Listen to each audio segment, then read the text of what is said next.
ಉದ್ಯೋಗ ಖಾತ್ರಿ ಯೋಜನೆಯಲ್ಲಿನ ಸಾವಿರಾರು ಕೋಟಿ ರೂಪಾಯಿ ಅವ್ಯವಹಾರ ತಪ್ಪಿಸುವ ಮತ್ತು ಲೋಪದೋಷ ಸರಿಪಡಿಸುವ ನಿಟ್ಟಿನಲ್ಲಿ ಕೇಂದ್ರ ಸರ್ಕಾರ ವಿಕಸಿತ ಭಾರತ ಜಿ ರಾಮ್ಜಿ ಎಂಬುದಾಗಿ ಹೆಸರು ಬದಲಾವಣೆ ಮಾಡಿದೆ ಎಂದು ವಿಧಾನಸಭೆ ವಿರೋಧ ಪಕ್ಷದ ನಾಯಕ ಆರ್ ಅಶೋಕ ಹೇಳಿದ್ದಾರೆ.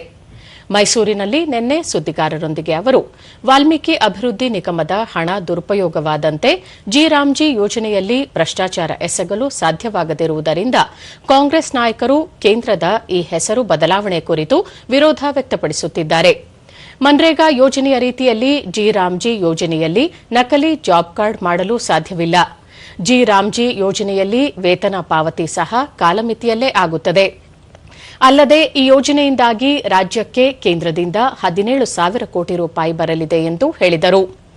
ಗೃಹಲಕ್ಷ್ಮಿ ಹಣ 5,000 ಕೋಟಿ ರೂಪಾಯಿಯನ್ನು ಕಾಂಗ್ರೆಸ್ ದುರುಪಯೋಗ ಮಾಡಿಕೊಂಡಿದೆ. ಮುಖ್ಯಮಂತ್ರಿಗಳೇ ನಂತರದಲ್ಲಿ ತಪ್ಪಾಗಿದೆ ಎಂದು ಒಪ್ಪಿಕೊಳ್ಳುತ್ತಾರೆ. ನಾವು ಕಾಂಗ್ರೆಸ್ನ ಯಾವುದೇ ಯೋಜನೆಗಳನ್ನು ವಿರೋಧಿಸುವುದಿಲ್ಲ. ಹಾಗಾಗಿ ಜಿ ರಾಮ್ಜಿ ಯೋಜನೆಯನ್ನು ಅವರು ವಿರೋಧ ಮಾಡಬಾರದು. ಈ ಯೋಜನೆ ಕುರಿತು ಬಹಿರಂಗ ಚರ್ಚೆಯ ಸವಾಲನ್ನು ನಾವು ಸ್ವೀಕರಿಸಿದ್ದೇವೆ ಎಂದು ಆರ್ ಅಶೋಕ ಹೇಳಿದರು. ಉದ್ಯೋಗ ಖಾತ್ರಿಯಲ್ಲಿ ಹಣ ಕೊಡ್ತಾ ಇರೋದು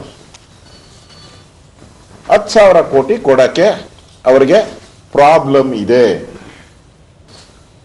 ಯಾಕೆ ಅಂದ್ರೆ ಮೊನ್ನೆ ತಾನೇ ನಾವು ವಿಧಾನಸಭಾ ಅಧಿವೇಶನದಲ್ಲಿ ಈ 2,000 ರೂಪಾಯಿ ಕೊಡ್ತಾರಲ್ಲ, ಏನೋ ಗೃಹಲಕ್ಷ್ಮಿ,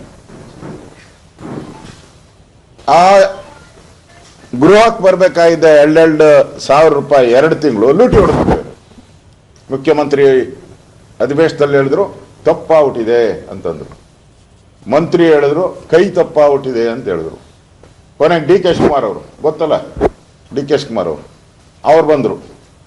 ಅವ್ರು ಬಂದು ಹೇಳಿದ್ರು ಫೈನಾನ್ಸ್ ಅವ್ರು ಕೊಟ್ಟಿಲ್ಲ ಅಂದ್ರೆ ಅವ್ರೇ ಆಯಮ್ಮ ಏನ್ರಿ ಮಾಡ್ತಾರೆ, ಆ ಹೆಣ್ಣು ಮಗಳು ಏನ್ ಮಾಡ್ತಾರೆ ಅಂದ್ರು. ಫೈನಾನ್ಸ್ ಅವ್ರು ಕೊಟ್ಟಿಲ್ಲ ಅಂತ. ಈಗ ಆ ಕುಸ್ತಿ ಕರೆದವ್ರು ಅವ್ರ ಅಖಾಡ ಎಲ್ಲಿ ಅಂತ ಫಿಕ್ಸ್ ಮಾಡಬೇಕು. ನಾವು ಓಕೆ ಅಂತ ಹೇಳಿದಿರಿ. ನೆನ್ನೆ ನಾವು NDA ಆಸ್ ಎ NDA ನಾವು ಹೇಳಿದಿರಿ ಓಕೆ ಅಂತ ಹೇಳಿದಿರಿ.